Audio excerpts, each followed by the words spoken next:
G20 के सफल समापन के बाद भारत के लिए कई महत्वपूर्ण चीजें इसमें से सामने निकल कर आई हैं। क्या क्या सफलताएं रही, इस पर बात करने के लिए केंद्रीय मंत्री नितिन गडकरी इस वक्त हमारे साथ जुड़ रहे हैं। सर, बहुत बहुत शुक्रिया समय निकालने के लिए एनडीटीवी के लिए। सबसे पहले सरकार को इस बात की बधाई कि जिस तरीके से G20 का समापन किया गया। मैं आपसे सबसे पहले यह पूछना चाहता हूं, क्या बड़ी उपलब्धियां जो इस G20 समिट से भारत की अध्यक्षता में पूरी होती दिखाई पड़ी?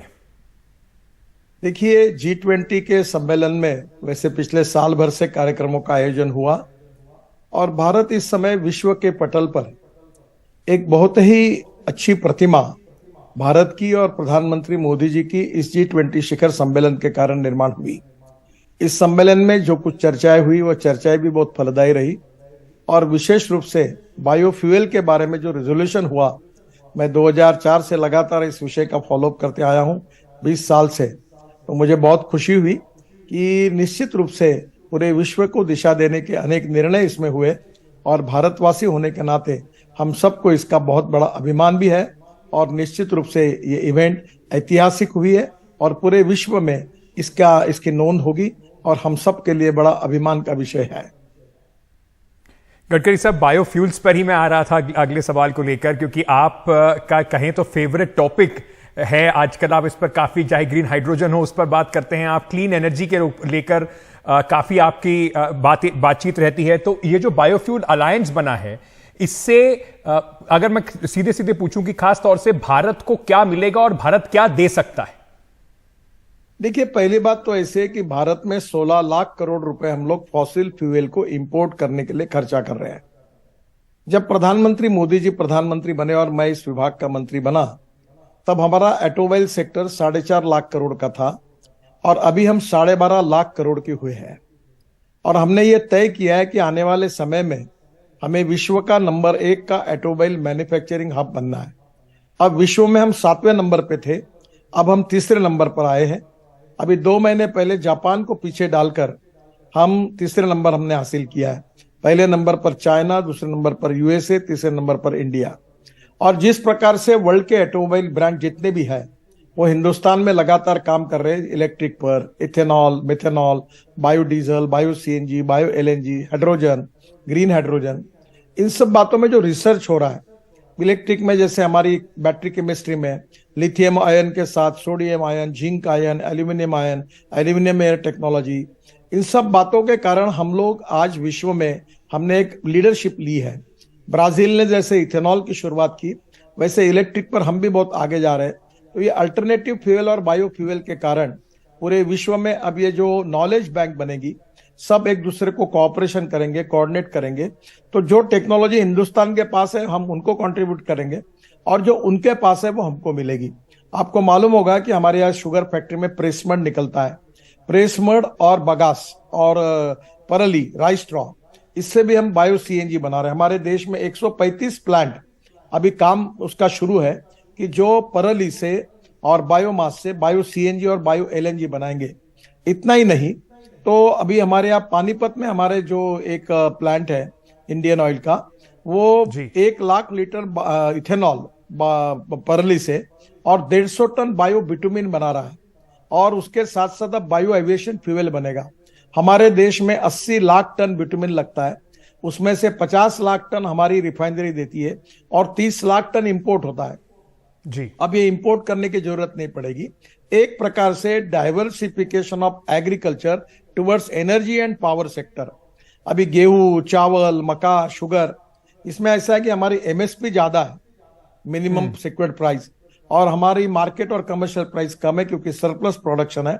और निश्चित रूप से इसके कारण हमारा किसान जो है, हमारे जीडीपी ग्रोथ में हमारे एग्रीकल्चर सेक्टर का कंट्रीब्यूशन केवल 12% है और मैन्युफैक्चरिंग सेक्टर 22% है और 52 से 54% 26 हमारा सर्विस सेक्टर का कंट्रीब्यूशन है और हमारे एग्रीकल्चर पर 65% लोग डिपेंड करते हैं। तो मुझे लगता है कि ये जो नया diversification of agriculture towards energy and power sector हुआ है, इसके कारण गाँव में रोजगार निर्माण होंगे, गाँव गरीब मजदूर किसान का कल्याण होगा और हमारा किसान अब अन्नदाता नहीं, ऊर्जादाता, विटामिन दाता और इसके बाद में वो हाइड्रोजन दाता भी बनेगा, और उसके बाद अब बायो एविएशन फ्यूल यानी हवाई जहाज भी किसानों ने तैयार किए हुए फ्यूल पे चलेगी, तो निश्चित रूप से हमारे गरीब किसानों का कल्याण होगा। तो ये एक प्रकार से एक बहुत ही बड़ा एक रिवॉल्यूशन है। और इससे सबसे इंपॉर्टेंट चीज है कि प्रधानमंत्री जी ने जो ऐलान किया है पेरिस में किया था कि हम 2070 के पहले कार्बन न्यूट्रल देश बनेंगे। तो ये जो ऑटोमोबाइल इंडस्ट्री बढ़ रही है जैसी अच्छी बात है, वैसे उसके साथ साथ फ्यूल का कंजम्पशन बढ़ रहा है। आज 16 लाख करोड़ का इंपोर्ट है, कल ये 25 लाख करोड़ का होगा, तो देश की इकोनॉमी के लिए अच्छा नहीं है।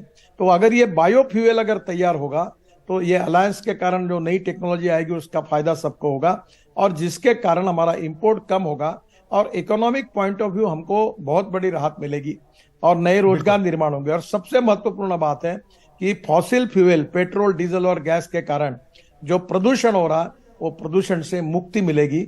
हम कार्बन न्यूट्रल बनने की तरफ जाएंगे। तो निश्चित रूप से आप दिल्ली में आपको अनुभव किया होगा कि दिल्ली की सबसे बड़ी समस्या प्रदूषण है, और इस प्रदूषण से मुक्ति मिलेगी तो जनता की सेहत सुधर जाएगी, स्वास्थ्य अच्छा होगा, किसानों को रोजगार मिलेगा, एग्रीकल्चर ग्रोथ रेट बढ़ेगा, गांव समृद्ध और संपन्न होंगे। तो ये बहुत बड़ी अलायंस की उपलब्धि है, और मैं 2004 से इसके लगातार इस विषय को एक मिशन के रूप में काम कर रहा था। मुझे व्यक्तिगत रूप से बहुत बड़ी खुशी हुई है कि ये बहुत अच्छी बात हुई है। गडकरी साहब, ये चाइना खास तौर से G20 जो मेंबर नेशंस हैं उसका हिस्सा तो है, लेकिन एक कहीं ना कहीं हमेशा एक बात बनी रही है मैन्युफैक्चरिंग हब को लेकर। भारत किस तरीके से चाइना, जिसको इस ग्लोबल फैक्ट्री कहा जाता है, वो शिफ्ट करके अब भारत बने। जिस तरीके से हमारा एक डेमोक्रेटिक डिविडेंड है, साथ ही साथ डेमोक्रेसी के साथ कई देशों को उम्मीद यही है कि अब धीरे धीरे जो चाइना से फैसिलिटीज हैं वो भारत की तरफ बढ़ेंगी। इस G20 समिट के बाद आपको कितनी आशा है कि भारत का जो मैन्युफैक्चरिंग है उसको प्रबल तरीके से और बढ़ावा मिलेगा? देखिए, सबसे इंपॉर्टेंट चीज है कि भारत ऐसा देश है कि सबसे ज्यादा young talented engineering man power अगर किसी देश में तो वो भारत में है। रॉ मटेरियल की उपलब्धता है, power, water power, transport, communication है, हाईवे हमने भी नए अच्छे बनाए, पोर्ट हमारे डेवलप हुए, रेलवे डेवलप हुई है, और सबसे बड़ी बात है कि अब हाईवे नए बने, इसके कारण लॉजिस्टिक कॉस्ट जो हमारी 16% है, चाइना की 8 से 10% है, अमेरिका और यूरोपियन कंट्री में 12% है। हम निश्चित रूप से हमारी कोशिश है कि 2024 के पहले ये जो फ्यूल है, पेट्रोल डीजल के बजाय हम लोग जो नई नई फ्यूल ला रहे हैं, इसके कारण इलेक्ट्रिक के हाईवे बना रहे हैं, जिसके कारण हमारी लॉजिस्टिक कॉस्ट सिंगल डिजिट 9% पे आएगी। तो ये अगर 5-6% कम होंगे तो हमारा इसका मतलब ये कि हम इंटरनेशनल मार्केट में और कॉम्पिटिटिव बनेंगे, हमारा एक्सपोर्ट बढ़ेगा, और एक्सपोर्ट बढ़ने के कारण हमारा वेल्थ बढ़ेगी, ग्रोथ बढ़ेगी, रोजगार निर्माण होगा, और भारत ये समृद्ध और संपन्न देश होगा। मैं अक्सर एक बात सोचता हूँ कि हमने पॉजिटिव इसमें सोचना चाहिए। हमने दूसरा देश क्या कर रहा है इसके बजाय हम कॉम्पिटेंट कैसे बने, हमारा प्रोडक्शन क्वालिटेटिव कैसा हो, हमारा एक्सपोर्ट कैसा हो, वर्ल्ड मार्केट में हम कैसे कॉम्पिटिटिव बने, इस बात पर हमने ध्यान देना चाहिए। हर देश को अपने अपनी प्रगति और विकास करने का अधिकार है। हम पॉजिटिव वे से अपना काम करें, दूसरे लोगों का क्या कर रहे हो क्या नहीं कर रही है देखने की हमें लगता है ये हमारी संस्कृति भी नहीं और आवश्यकता भी नहीं। हम अपनी पॉजिटिव बातों के आधार पर और नॉलेज टू वेल्थ, यानी मैं अक्सर एक कहता हूं कि innovation, entrepreneurship, science, technology, research, skill and successful practices, ये जो नॉलेज है ये हमारा बेस है। और वो नॉलेज टू वेल्थ हमारी IIT, हमारे इंजीनियरिंग कॉलेजेस, हमारे स्टार्टअप, हमारी इंजीनियरिंग टैलेंटेड मैन पावर, हमारे सॉफ्टवेयर इंजीनियर दुनिया में अच्छा काम कर रहे हैं, हमारे डॉक्टर अच्छे हैं, तो ये हमारी स्ट्रेंथ है, इसका उपयोग करें। और रॉ मटेरियल के बारे में भी हम धीरे धीरे बहुत सक्षम हो गए, तो और मैन पावर भी है, रॉ मटेरियल भी है, लॉजिस्टिक कॉस्ट भी कम हो रही है, पोर्ट की इफिशिएंसी बढ़ी है, तो स्वाभाविक रूप से हम लोग कॉम्पिटिटिव इसमें वर्ल्ड में सबसे कॉम्पिटिटिव होंगे और क्वालिटी में भी अव्वल होंगे और कॉस्ट में भी कम होंगे, तो नेचुरली हमें इसका फायदा मिलेगा ही, ऐसा मेरा विश्वास है। और we are the fastest growing economy in the world, लोग भी इसको स्वीकार करते हैं।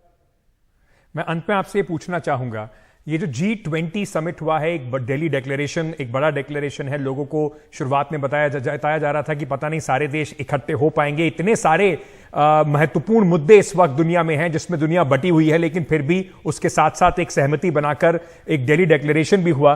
लेगेसी के तौर पर इस G20 समिट के बारे में जब बात की जाएगी, जो भारत की प्रेसिडेंसी है, तो आप उसको एक क्या बड़ी लेगेसी देखते हैं आने वाले समय के लिए, विश्व के लिए? देखिए, विश्व के इतिहास में मोदी जी के नेतृत्व में G20 को जो अभूतपूर्व सफलता मिली है, ये निश्चित रूप से भारतवासियों के लिए अभिमान का और स्वाभिमान का विषय है। हमें विश्वगुरु बनना है, ये हम बोलते थे, पर निश्चित रूप से जिस प्रकार से हम प्रगति और विकास की ओर आगे बढ़ रहे हैं और ज्ञान विज्ञान तंत्र विज्ञान इनोवेशन टेक्नोलॉजी के साथ आगे बढ़ रहे हैं, हम लोग इंडस्ट्रियल ग्रोथ, एग्रीकल्चर ग्रोथ, इसके साथ अब बायोफ्यूल की भी जिस प्रकार से कर रहे हैं, हेल्थ सेक्टर में हमने वैक्सीन पूरे दुनिया में अनेक देशों को दिया है। तो मुझे लगता है कि सभी क्षेत्रों में जो कुछ काम हम कर रहे हैं उसके आधार पर निश्चित रूप से एक प्रकार से G20 की सक्सेस स्टोरी तो बनी है, पर प्रधानमंत्री मोदी जी के नेतृत्व में भारत अब विश्व के में एक आकर्षण का केंद्र बना हुआ है और सभी भारतवासियों के लिए इन सब इवेंट का एक बहुत बड़ा अभिमान भी है और स्वाभिमान भी है। निश्चित रूप से आने वाले अनेक सालों तक निश्चित रूप से इतिहास में इसकी नोंद होगी और मुझे खुशी है कि भारत का गौरव बढ़ा है, हम सब लोग इसके गौरवान्वित हुए हैं। इस बात की खुशी निश्चित रूप से हमारे लिए हमारे अभिमान का विषय भी बनी हुई है। नितिन गडकरी जी, बहुत बहुत शुक्रिया सर हमारे साथ जुड़ने के लिए G20 समिट में। और जैसे नितिन गडकरी साहब ने इतने विस्तार से बताया, उनका फेवरेट जो विषय है बायोफ्यूल अलायंस जो है, ग्लोबल बायोफ्यूल अलायंस जो है, उससे भारत को, दुनिया को बहुत फायदा होगा।